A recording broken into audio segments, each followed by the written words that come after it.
Hello friends, ഒരു കോൾസ്ലർ recipe കണ്ടാലോ. ഒരു ചെറിയ ക്യാബേജ് പകുതി, ഒരു മീഡിയം സൈസ് ക്യാരറ്റ് രണ്ടും കൂടി നല്ലോണം ചോപ്പ് ചെയ്തെടുക്കുക. അതിനകത്ത് മയണൈസ് മിക്സ് ചെയ്യുക. നല്ലോണം മിക്സ് ചെയ്തിട്ട് തിക്നെസ്സിനനുസരിച്ച് മയണൈസ് ചേർത്ത് കൊടുക്കുക. മയണൈസിൻ്റെ വീഡിയോ എൻ്റെ ഷോർട്സിനകത്തോണ്ട് കയറി കാണുക. അതിനകത്ത് കുറച്ചും കൂടി മധുരം കൂട്ടി അടിക്കണം നമ്മുടെ കോൾസ്ലോയ്ക്ക്.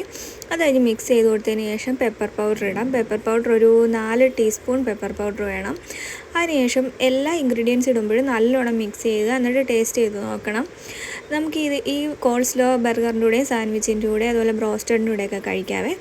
അതിനുശേഷം ഒരു ഹാഫ് ലെമൺ സ്ക്വീസ് ചെയ്ത് കൊടുക്കുക. അതും നല്ലോണം മിക്സ് ചെയ്യുക. അതിൻ്റെ കുരു അതിനകത്ത് വീണാതെ ഞാൻ പറക്കി കളയുന്നത്. എല്ലാ ഇൻഗ്രീഡിയൻസും നല്ലോണം മിക്സ് ചെയ്യണം. അതിന് ശേഷം ടേസ്റ്റ് ചെയ്ത് നോക്കിയിട്ട് മധുരം കുറവാണെങ്കിൽ നമുക്ക് ഷുഗർ ആഡ് ചെയ്ത് കൊടുക്കാം. ഷുഗർ പൗഡർ ആക്കി ഇടുന്നതാണ് നല്ലതില്ലെങ്കിൽ കുറേ നേരം മിക്സ് ചെയ്യേണ്ടി വരും. അപ്പോൾ എല്ലാവരും ട്രൈ ചെയ്ത് നോക്കണേ. അടിപൊളി ടേസ്റ്റാണ്. Must try. Thank you for watching.